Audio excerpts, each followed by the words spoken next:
Bobby Wilkins couldn't contain his excitement as he peered down at the camera nestled beside him on the living room floor. The clock on the wall ticked loudly, and the only light in the room came from the softly glowing Christmas tree, casting warm shadows around the presents beneath its branches. Tonight was the night he'd been waiting for all year, the night he'd catch Santa Claus in the act. At the tender age of 7, Bobby's belief in Santa remained unshakable. His friends' attempts to reveal the truth behind the magic of Christmas had failed to sway him. So, in his quest to capture the elusive Santa, he'd resorted to a stakeout. His parents believed he was fast asleep in his bed, but Bobby, huddled beneath his cozy blanket, was determined not to miss this opportunity. He'd hidden the camera in the perfect spot, just behind the living room furniture with a clear view of the fireplace. The room was silent, except for the soft hum of the heater. Snowflakes danced outside the window, coating the world in a pristine blanket. Bobby strained to hear the faintest sound of jingling bells or the creaking of the roof, signaling Santa's arrival. Minutes turned to hours, and just as Bobby's eyelids began to droop, he heard it. A soft rustling sound coming from the fireplace. His heart raced. Excitement flooded his veins, and he clenched the camera tightly. From above, bits of soot fell over the blackened remnants of logs, and Bobby's pulse quickened. Something began to emerge from the darkness within, and Bobby aimed the camera, ready to capture Santa in the act. This was it. He was about to see Santa Claus himself. Bobby snapped a picture, the flash illuminating the room for a brief moment.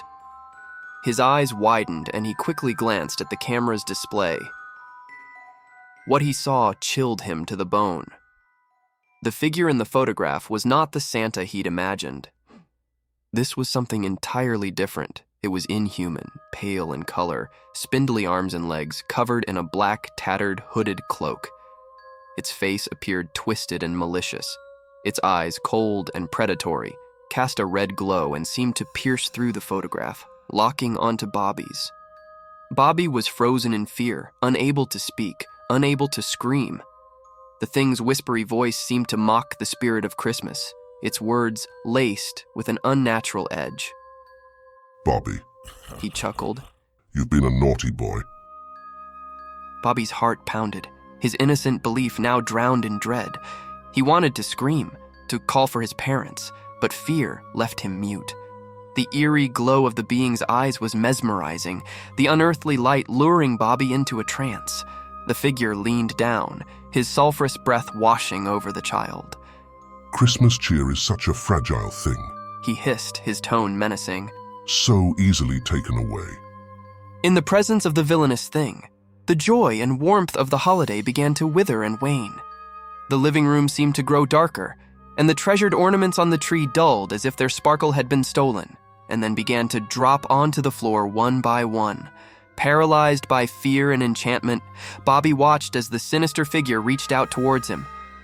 "Time for you to come with me," the figure hissed, its eyes gleaming with a spectral intensity.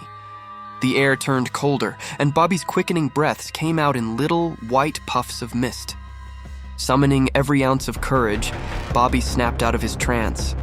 He scrambled to his feet and bolted toward the hallway, with barely more than a whimper able to escape his lips. The sinister figure pursued him, its grotesque figure moving with supernatural speed, and its cloak billowing out behind it. Bobby raced down the hallway, his heart pounding like a drum. He dared a glance back and gasped as he saw the figure, contorted and ghastly, mere feet away. The creature's laugh was a nightmarish cackle. He reached his bedroom door, flinging it open with all his might and slamming it behind him. Panic overwhelmed him as he realized he had nowhere else to run. Bobby fumbled with the lock, but before he could secure it, the doorknob began to twist and turn. The dark thing was on the other side, taunting him with its wicked presence. Bobby leaped into bed and pulled the covers over his head, squeezing his eyes shut. He prayed that this was just a terrible dream, that when he woke up, he'd be safe and sound. The cackle outside the bedroom door grew louder and more unsettling. The room turned frigid, and Bobby felt the weight of its hatred in the air.